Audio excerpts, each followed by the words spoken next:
Hey guys, and welcome back to the season 4 finale of Not the Girl Next Door. I'm your host, Meg Reynolds, and before I even start this week's episode, the season finale, whatever you want to call it, I first just want to say thank you for being here. The podcast has grown so much this year, and it's just really nice to see the hard work finally paying off. You know, I will get DMs and messages all the time from people asking like what studio I use and you know how I found a team, whatever. This is still just me, guys, 4 years later. You know, if this podcast has taught me anything, it's the importance of appreciating the ride and just figuring things out as you go along. 4 years in, and I feel like the branding's finally there. I love the quality, and I've achieved the look that I wanted, but it took me 4 years to get here. But you can't rush that process. I think so many people, when they're starting any brand, doing any kind of content, they are such in a rush to get to that perfectly polished look, and they just want to know their identity, and they don't want to go through the trenches first. When I launched this podcast on November 21st of 2021, it was with a crappy Blue Yeti mic that I just plugged into my computer and recorded in my mom's living room, no video. And I didn't even edit the audio. I just clipped it in Premiere. I was like, okay, that's good enough. And it was like a 20-minute long episode. And I just didn't know what I was doing. And then I still didn't know what I was doing 6 months in. I hardly knew what I was doing a year in. I feel like I didn't really start getting a good hold on my branding until last season and season 3. And this season is when it's really come together. You know, this is not some big studio production. It's just me and my audio editor, Tyler. Thank you so much for putting up with me. But I'm pretty much a one-woman show. The video editing, the social clips, the YouTube channel, all the social posting, the graphics, the photos. I'm so proud of what I have been able to do on my own. And this podcast has made me appreciating those journeys, appreciating those mistakes, learning from them, appreciating the missteps more. And I think that is what makes a great brand, is your commitment to the journey. I mean, even now we're looking at artists blow up seemingly overnight. Prime example, I think, is Olivia Dean. You can trace her career all the way back to 2019, and she's finally having her moment. A brand and a journey, a career, an artistry, whatever it is that's gonna last is not built overnight. And so the person I was, though, when I launched this podcast on my 23rd birthday is so much different than the woman I am now at 27.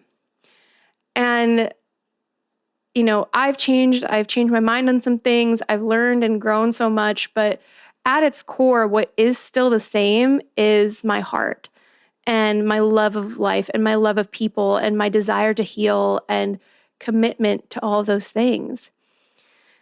And I think the one thing that's guaranteed is that I made a lot of mistakes back then, and I'm going to make a lot more, and that's okay. But, you know, turning 27 it's my Saturn return year. I don't know what that means. I'm scared. Everyone said 27 is always a crazy year. I thought 25 and 26 were crazy years in great way. And so a lot of high highs and a lot of low lows. So I can't even imagine what this year is going to bring. But, you know, I have felt very nostalgic and reflective this year a lot. I've been craving, you know, my younger days, not because I want to go back to college or high school or anything, but I've just been craving something. And part of me thinks it's because the way our lives are structured, it's in 3 and 4 year increments typically. You know, high school's 4 years, college is 4 years. If you go to get some kind of like master's program, you know, if I was going to go to law school, it would have been 3 years if I ended up going. And then you get to 27 and there's just nothing. And that's not a bad thing, but I think it's why a lot of people hit their late 20s and feel restless. But it doesn't scare me as much as it used to, because I have so many people in my life who are even in their 30s now, and they're thriving. If anything, they are more themselves than they ever have been, and they love their lives a lot more than they ever did. And you know, I thought I was going to feel scared and feel like my clock is ticking, and give it time. I just turned 27. You know, I could have a crisis in a month, but I don't. I feel younger than I ever have. And I think it's because I like I said, I've been so focused on slowing down and being in the moment while chasing my dreams. And I was always the kid that was told I'm so mature for my age and I'm so wise beyond my years. And I still get told that. But for the little girl who felt like she was in such a rush to grow up, I am now finding whimsy in the world again. I'm crafting. I am, slowing down, watching my favorite childhood Christmas movies and doing the things I love. And I think that's part of why I feel so young at heart now, because I'm just reconnecting with that version of myself. And so for any woman listening who was in a rush to grow up and always told she was so mature for her age, I hope you can find whimsy in the world again. It is a beautiful thing to be excited about life and find joy in the little moments. And I just think more of us need to do that and practice that gratitude. And I don't know what it is, but I've learned a lot from my past, but I no longer live in it. And that pain I've channeled into this, and I've channeled into a lot of things in my life. I had to, in order to get out of my own way when it came to this podcast, I had to accept that it sucked and that I was going to keep sucking at it until I worked at it. And that's what I mean by appreciating the journey. And maybe that's why I'm now at 27 and I can just enjoy life and have fun. That first episode, the relationship that broke me, I am so proud of that version of myself for even having the courage to hit record on that microphone. Because, a lot of people, and I've heard this from quite a few friends of mine, how people have said to them, like, why does she have a podcast? Like, why is she doing a podcast? Here we are. And here we are 4 years later. And the reason I'm doing the podcast is not just for myself, but it's for the people who message me that the podcast has helped them, that they've found comfort in it, because they're right. You know what I mean? Like who the fuck am I? I am just a girl from Long Island who moved to Nashville and I'm sharing my story. And that's it. I'm not some big influencer.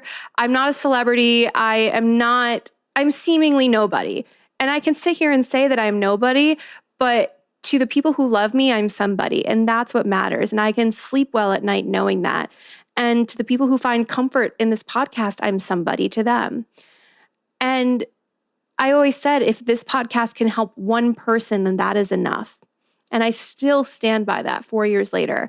And to know it's helped many people now, it brings me such joy. But with birthdays, like I said, I've been feeling very nostalgic and finding whimsy and all these things, but I think people put a lot of pressure on birthdays, right? And don't get me wrong, I love a good birthday. I'm having 4 different birthday celebrations. I'm going to dinner with my family. I did going out with my friends. I'm going to Gatlinburg this weekend. We're going out on Thanksgiving Eve. Me and my best friend from high school share a birthday celebration every year. I love celebrating my birthday, and it makes me sad when people don't love celebrating their birthdays. But I also understand why birthdays bring up big feelings for people. I think it's completely normal to feel maybe grief on your birthday, maybe feel, grief of I'm not where want to be in life, or you are afraid of getting older, or you've lost people, whatever it is. It is normal to have these big emotions on our birthdays. And you know what they say, hot girls cry on their birthday. Kidding. Please don't cry on your birthday. But unless they're tears of joy, then I'll allow it. But it is so normal to feel those big feelings on your birthday. And I think if you are feeling those big emotions, this is why I love journaling. And, me personally, I treat my birthday almost like New Year's Eve instead. I always write down things I'm proud of that I accomplished this year in my journal, things that I want to accomplish in the next year. And I set my New Year's resolutions on my birthday always. I've done that since high school. And I don't know why, I've just always innately done it, but I think maybe that is a great way that if you struggle with your birthday to improve your relationship with it. Also, birthday celebrations can be what they want. If you're somebody who wants to take yourself on a solo birthday dinner and do things that fill your cup, do it. No, there's no rule book of how we have to celebrate our birthday. You don't have to post a TikTok or get the perfect Instagram photo or do all those things. If you want to do it, be my guest, so long as you actually can sit there and say you enjoyed your birthday and lived in the moment. Not that I'm the birthday police, but you guys know what I mean. Anyways, as I have now entered my late 20s, which is really gross to say, I didn't have siblings growing up. I don't know if I've a lot of people who listen to this podcast know, but I am an only child. But I don't have only child syndrome. I was the other type of only child that is very, like I said, very independent from a young age, hence my rush to grow up. We have unpacked all of that in therapy, people. However, as your, I want to pretend I'm y'all's big sister and give you my rules for your 20s. And the first and only rule of your 20s is that there are no rules for your 20s. Okay? There's no rule book for your 20s. However, I have learned so much from 20 to 27. And so I do want to share some of the biggest lessons I've learned and think of it more as a guide of how we should behave in our 20s. The first thing is you need to focus less on trying to get what you want and focus more on learning who you are. What you want is going to change a million times over in your 20s, and I think it absolutely should. But when you spend more time learning who you are, learning what you do and don't like, you will build your confidence, build the trust with yourself to make those hard decisions and be able to chase what you want and have the confidence to go get those dreams. Okay, the next thing is kind of tandeming off of that, is that you are allowed to grieve the life that you thought you were going to have and you didn't.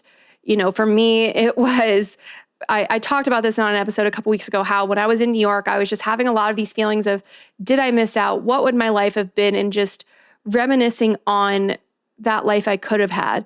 But I have to come back to center and remind myself that that life did not fit the person who I truly wanted to be in the end. And that is why I say it's so important to learn who you are first and then focus on what you want. Because if you just focus on what you want, you may not actually be chasing what you want. You may be chasing what others expect you to do.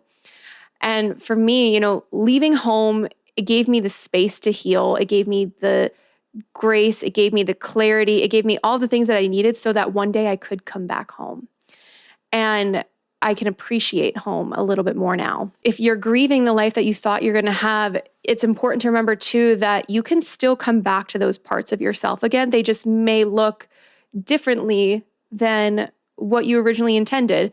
For me in college, I thought I wanted to be an e-news style entertainment host. And then I ended up working in socials. Obviously, career path went very differently. Now I'm a tour photographer. It's not something I ever dreamed of, but you know what I am doing? Hosting this podcast, which is something I've always wanted to do. And so that dream did come true, just in a different font. And that's what I mean by it'll come back around. It just may not look what you pictured. And so you can grieve that path, but still hold on to that in the back of your mind. And who's to say you can't change paths again? You can change paths 5 times. I don't give a shit. But if you have a vision of what your life is going to look like because you know yourself, that vision will never steer you wrong.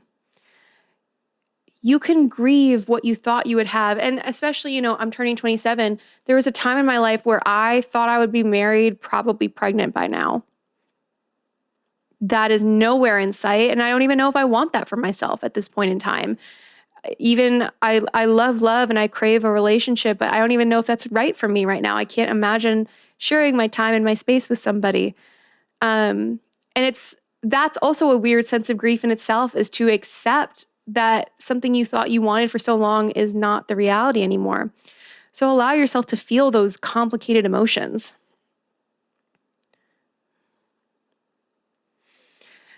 Kind of tandeming off all of that is sometimes you need to strike a match and you need to burn the whole house down. What I mean by that is you can absolutely look at your past, look at everything currently in your life, and you can say to hell with this all.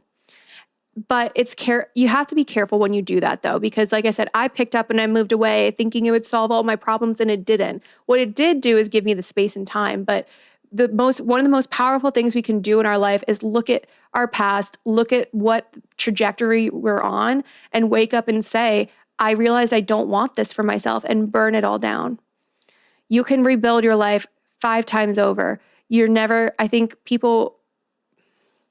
really hear people saying they regret starting over, but you always hear people saying they regret staying for too long.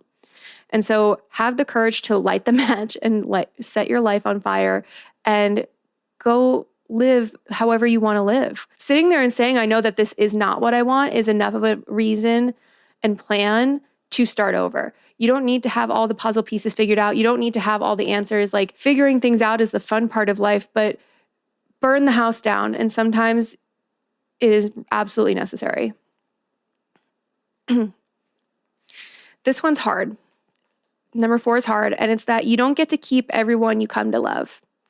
I always say that the only thing that is black and white in our lives about relationships is that when we meet somebody, they're either going to be in our lives until the day that we die, or at some point in our life, we will lose them. We'll have our last conversation with them and we won't even know it. And that is so true. Everyone we come to love doesn't always stay. So, we meet so many people that change our lives and change the way we view the world, but they're not forever people. Meant to be doesn't always mean meant to last. And when you get comfortable accepting that sometimes people are only in our lives for a short time, it makes it really easy to move on. Don't let your longing for love kill your love for living. What do I mean by that? I think us, especially as women, we're raised to think our life begins when we get married, settle down, and have a baby. And that's all is in our lives for us. I think obviously nowadays on social media, that's largely talked about and preached about singleness and loving this era of your life. I actually saw a TikTok today about a man being like, why do women preach singleness? Like, I know I operate better in a relationship. And then the man just talked about himself the whole time, about the ways in which a relationship improves his life and how having a girlfriend makes him better. But not once did he mention the woman in the equation, what he does for her, how he can make his partner's life better. And this shows such a disconnect. And I think where a lot of men go wrong in dating, because they're like, what, your life is better. If they get to that point, it's like two sides of the coin. Either they're like, my life is better, I need a girlfriend, or like, I'm just gonna have a roster over here. But like, women, we focus on being single because we know that our lives are not always better in relationships. And studies show that they're not. Studies show that marriage actually shortens a woman's lifespan.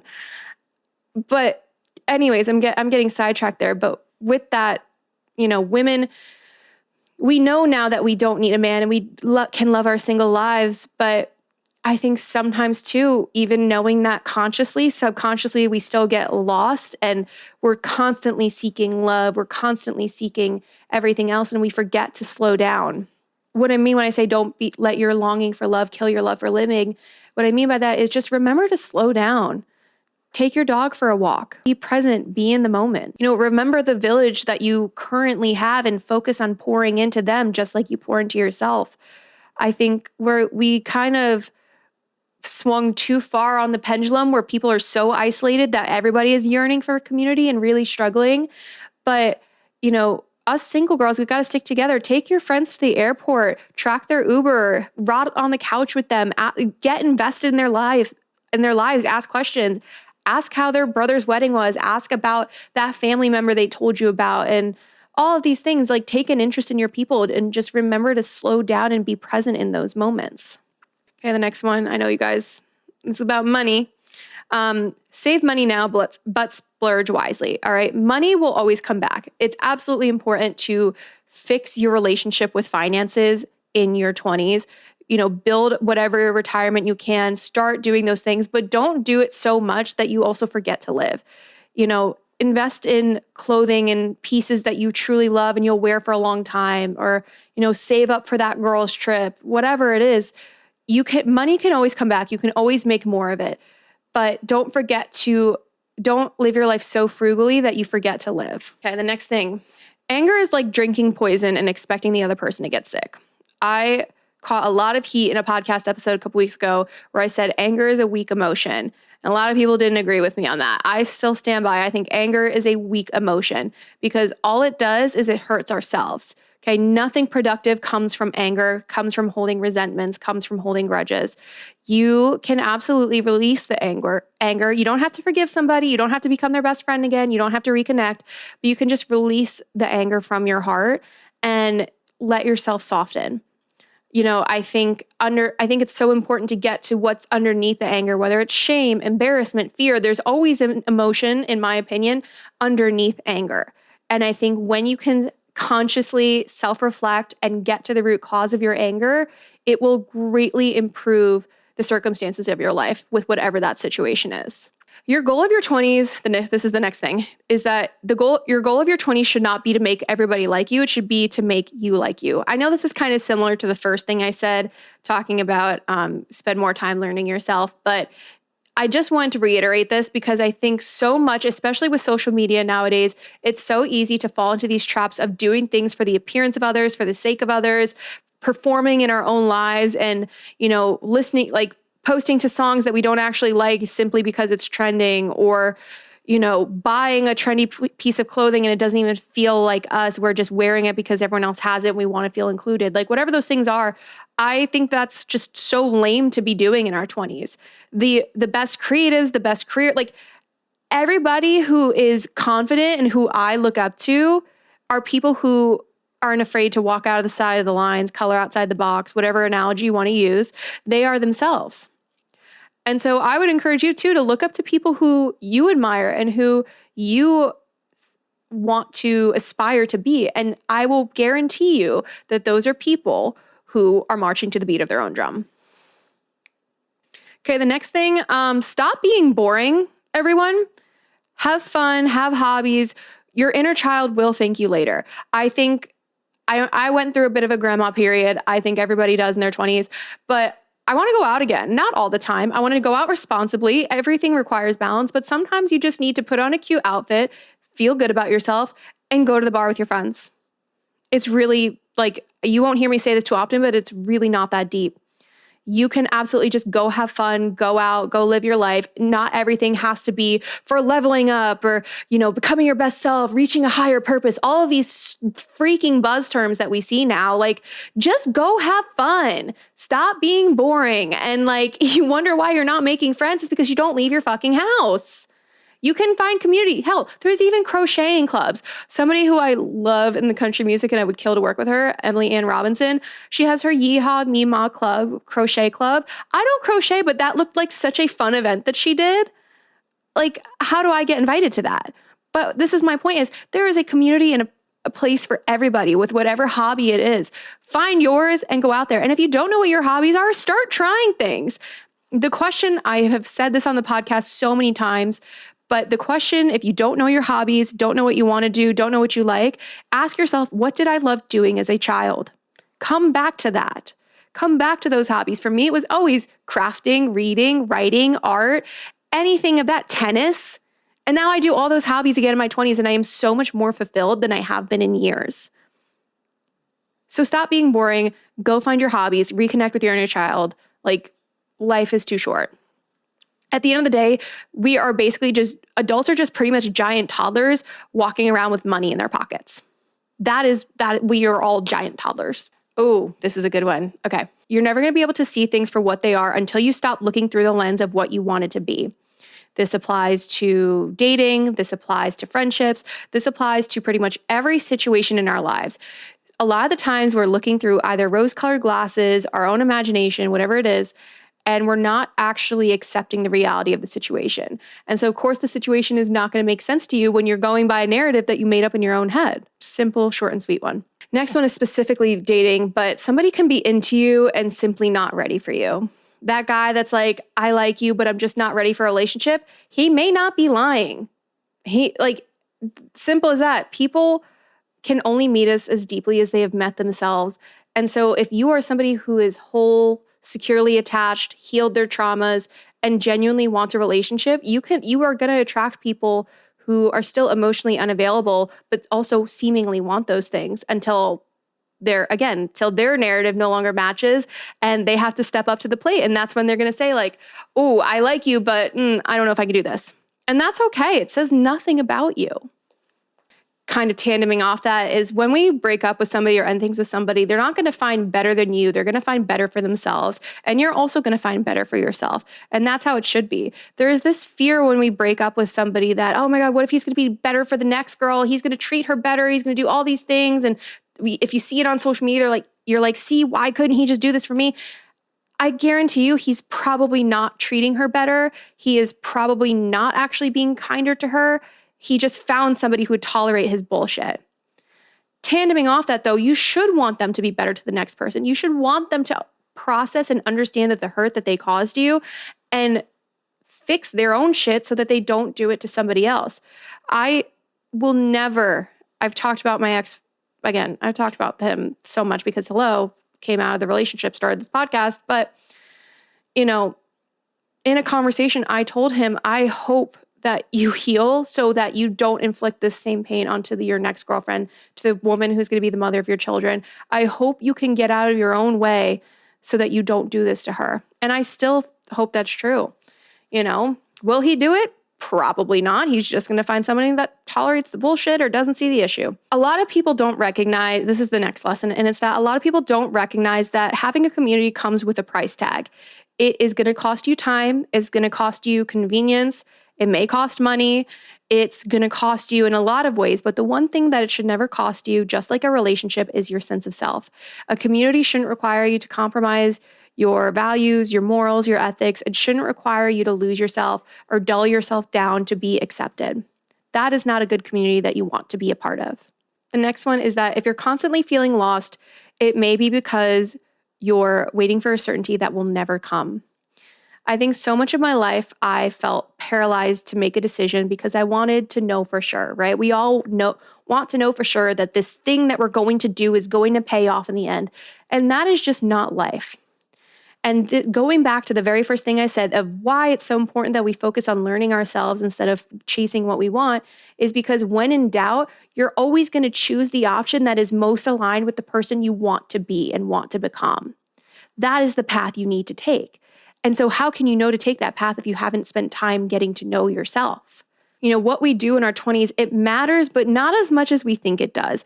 Most of the decisions we make are fleeting, they're temporary. In the grand scheme of our lives, they don't matter as much as the pressure we put on it.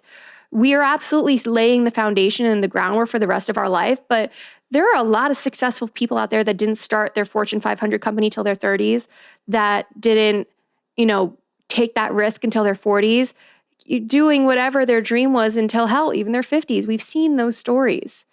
So spend your 20s focusing on learning yourself so that you have the rest of your life to live. I said it earlier, people are always comparing what they want to do to the podcast and where it is now. And comparison is the thief of joy, but it can be a powerful tool if it is used properly. I tell my clients this all the time when they come to me and they're like, this is the artist I want to be, or these are my heroes who I look up to and who I compare myself to, and blah, blah, blah, blah. And I tell each and every one of them, and I'm going to tell you guys this, but you cannot compare yourself to where they currently are. You have to compare yourself to the moment that they were in the same place as you are right now. If you are in prime example, if I was comparing myself to a podcaster who is 5 years in and I'm just starting, that's not a fair comparison. What were they doing in year one? What did their branding look like? What were they learning? How did they grow? How did they change?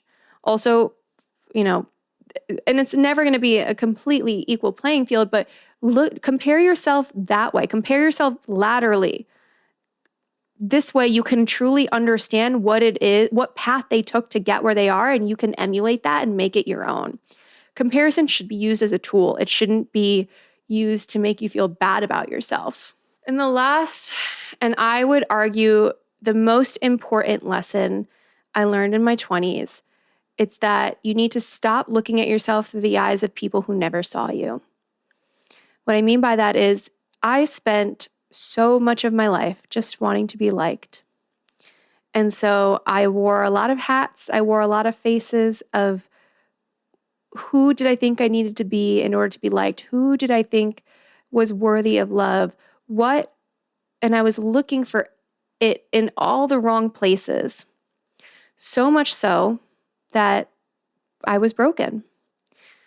And I was broken for years before the podcast came to be. And I would argue that I spent most of my life broken in a way. But the thing about that is I don't say that to dog on myself. I don't say that to have any form of negative self-talk. It's just the truth is that if I was looking in a mirror at myself, metaphorically, that mirror was shattered for a long time. And, I would argue that all of the people who I was trying to please, they're not in my life anymore. And a lot of them, I wouldn't even value their opinion today if they gave it to me. And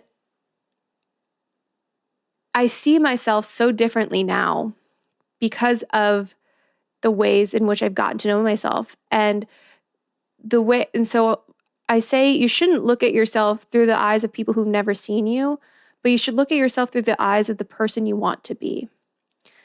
And hold yourself accountable, but also give yourself grace when it's necessary.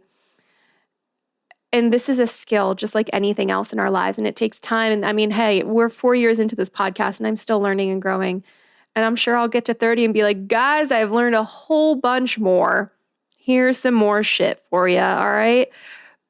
But this is the fun part, right? Is me going and living my life, having my silly little experiences and coming on here and telling you guys about it. Because you need to go out and live your life. You need to actually have these lived experiences to find inspiration, to create, to do whatever it is you're trying to do. If you're spending so much of your life locking yourself away and working for seemingly your dream, but then you're not actually going out and living and enjoying that dream, did you even really achieve it? But this podcast has absolutely given me so many things. It's funny because I didn't know, it's really not funny, but I can't help but laugh because obviously when you start something, you never know where it's going to take you. And there were so many points where I was like, is this stupid? Should I give this up? Like, what am I even doing? But I've just kept trucking along because I've simply enjoyed doing it because I've wanted to, and look where it got me. But I look at that first episode and those first shoots and all those things, and it's like, it was very clear I still didn't know myself. I was starting to learn who I was, but I want anyone who's listening, if you're at whatever age you are, that, it's okay to not fully know yourself yet. And I also want you guys to know and understand that I may come on here every week and give you this like polished version and these thought out episodes, but I still have mental breakdowns. I still cry. I crash out. I, panic. I do all the things. I make mistakes in dating. I text a guy that I probably shouldn't when I'm drunk. Like, I do all those things, but I don't hold it against myself because I recognize I'm just a human and I'm going to make mistakes. But, this has been a crazy, crazy ride. And 4 years later, we're still growing, and we're growing every single day. At the core of its podcast, this is a podcast about love. And it's not just about romantic love. It's about love in all of the forms. And my search for love is what's defined a majority of my life. It's defined a lot of my early and mid-20s. It's a feeling I've craved and yearned for pretty much my whole life because I thought it would give my life meaning. And I was right, it has, but it's in a different way than what I imagined. I grew up reading always love stories, and I still read love stories, and I love rom-coms, and I love love. And every time I seemingly found love, it somehow managed to slip away. But the thing is that the love didn't slip away. I carried it with me. I am love. I am full of love. I am a walking, big, giant, open heart. Because love isn't just a feeling. It's an choice. It's an embodiment. We exhibit love every day in our actions. It's the way that we care for our friends in our community. It's the way where we show up for them. Like, you are love. Like, you have so much love. The art of loving is one that we have to learn over time, and we have to let it into our hearts. And we have to first, I think, be love and be full of love in order to receive it. And through a multitude of factors, whether that's our traumas, our lived experiences, the relationships we have, the boys we kiss in the bar, whatever it is, we either perfect that skill or we lose the skill of love.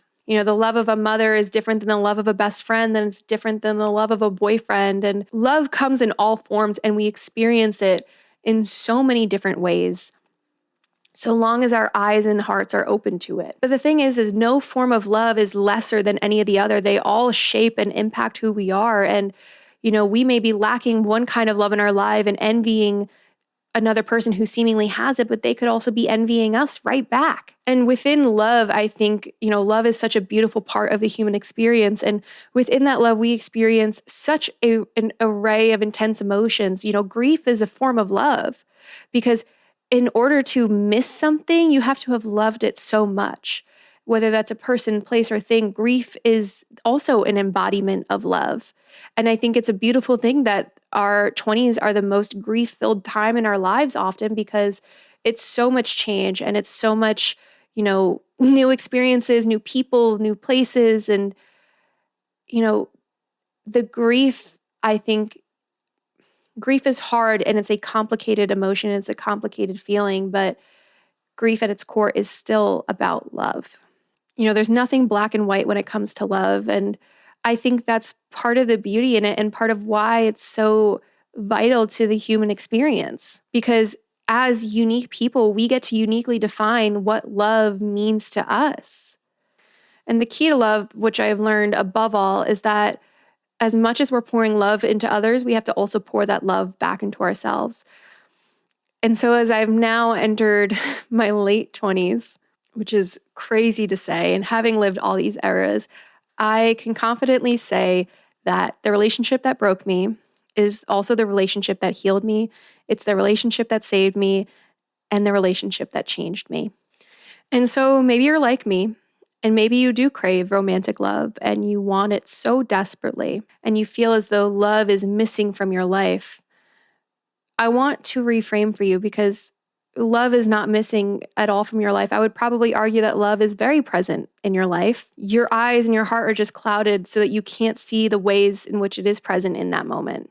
Each love in our lives is equally as important and impactful. You just have to know where to look for it, and you have to be open to it. If I've learned anything in my 20s too, it's how it's been a beautiful thing to reconnect with my ability to be sentimental. I don't know where along the way it became lame to love out loud, but I am so unapologetically lovey-dovey with my friends, and I have big emotions. I've always worn my heart on my sleeve, and I will never apologize for that again. But feeling deeply and loving loudly is a beautiful thing to be able to do, because it shows you are in connection with yourself.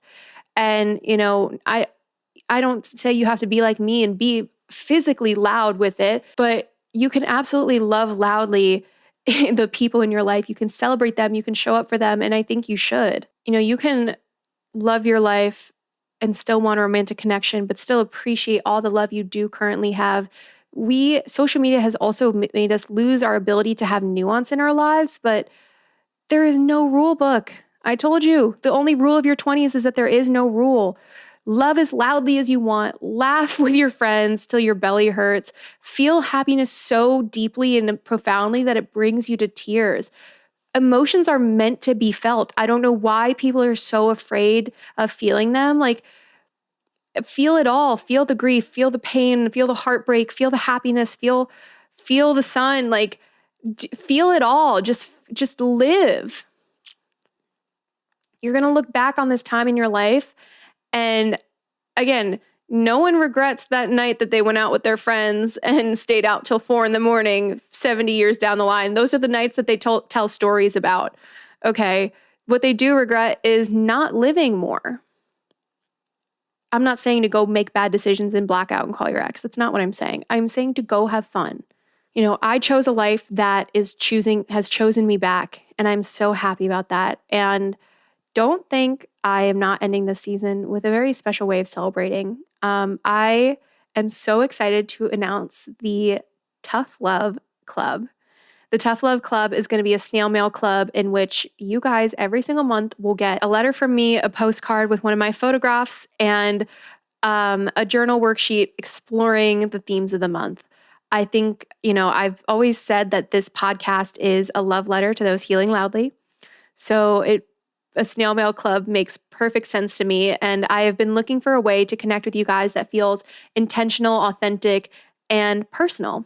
And so what better way to do that than a little bit of snail mail hitting your mailbox every month? All the information of how to sign up can be found on my beacons or the podcast Instagram at Not the Girl Next Door Podcast. If you don't already follow us there, I'll also drop the information in the caption of the podcast episode, so you can go check that out, subscribe.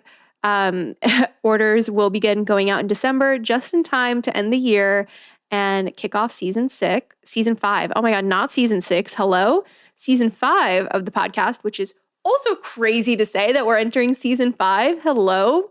What more? Like, what? But I'm really excited for the Snail Mail Club because journaling, I've always journaled as a kid. And this year especially, I've been committed to journaling again a lot. And it's greatly helped me. And so I hope each month, if you're somebody who is, whether you're a proficient journaler or you're just getting into it, I hope that these guided prompts really can give you a direction and a focus of what you need to explore in your life. Hell, maybe even take it to your therapist and be like, I discovered this when I was journaling. Let's talk about it. Whatever it is, use it however it will help for you. Could also make a great Christmas gift, just saying, since you guys are going to be missing me for the next 6 weeks. I am, like I said, I'm still taking that hiatus, but if you need me, you can listen to all the old episodes that you probably haven't caught up on. And yeah, that is all for season 4 of Not the Girl Next Door. Why am I getting emotional right now? Okay, calm down. I am your host, Meg Reynolds. Thank you again for being here. Truly, it means the world to me. Like I said, I hope you guys will consider subscribing to the Snail Mail Club. I'm super excited for it.